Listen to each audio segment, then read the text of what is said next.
But David Gazard, you're convinced that we're going to have an election in March? Yeah, I don't think we'll be back after next week for Parliament. I think that's it. MAEFO, mid-year economic and fiscal outlook, will form a sort of mini budget, and then we'll be off to the races coming out of February. Why would you want to bring Parliament back if you're the Prime Minister and these numbers are falling across the board? The economic statement today really sort of underscores the concern that many in the coalition and many in the community would have. As Eamon correctly notices, a lot of these prevailing headwinds have been growing for some time, but this is why you run prudent fiscal and economic and budget and industrial relations policy all the way through, because these headwinds have been there for some time. You don't sign up 36,000 new public servants. You don't make massive spending increases. You don't underpin the economy with an industrial relations and workplace relations system that rewards unions with massive pay increases like the one we're seeing in Sydney at the moment. And you can see why everyday Australians, noticing that these headwinds have been coming for some time, feel like these concerns are not recognised by a government where the Prime Minister's buying a $4.3 million beach home. I mean, this is everything kind of coming together at the wrong time for the government vis-a-vis their election plans, which I think will be sooner rather than later.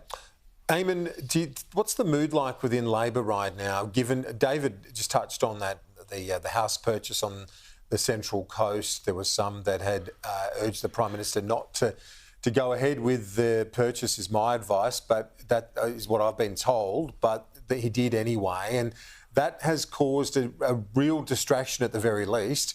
They've moved on from that, but given cost of living is so central to everything, what's the mood like?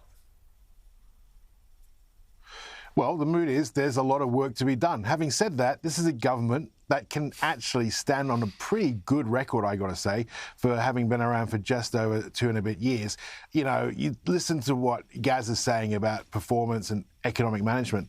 You know, I'll tell you what doesn't help. A decade of deficit after deficit after. I mean, that does not help. That does not help. I think what we've seen in this term is a government that got voted in because it wants to do something about the cost of living, and it has. It absolutely has. And all the predictions around the things that they're doing would be inflationary actually has not materialised. You know, you look at the help that's been given out around power prices. So, you know, let's not forget some of that stuff. But we live in an age where nobody takes anything for granted on the campaign trail. In fact, I'd argue these days the campaign never stops. You always got your best foot forward and you have to be on your guard. So there's no complacency, and, you know, Labor is going into a summer where the work doesn't stop and there are challenges ahead. There's no doubt about that. We've heard Jim Chalmers talk about them today. He has had that front and centre the whole way through. David, when you look at your experience over the years and you've seen governments drop in the polls, and we've been talking about the dip, the trend away, and then when people zero in on the campaign, it comes back to the incumbent, and you've seen that many times. I think every election cycle with John Howard. The power of incumbency is certainly important, and it can be used, and there's no doubt it will be used. We're seeing the Labor Party already starting to ramp up the negative ads about Peter Dutton, and they'll use the entire weight of government to do that.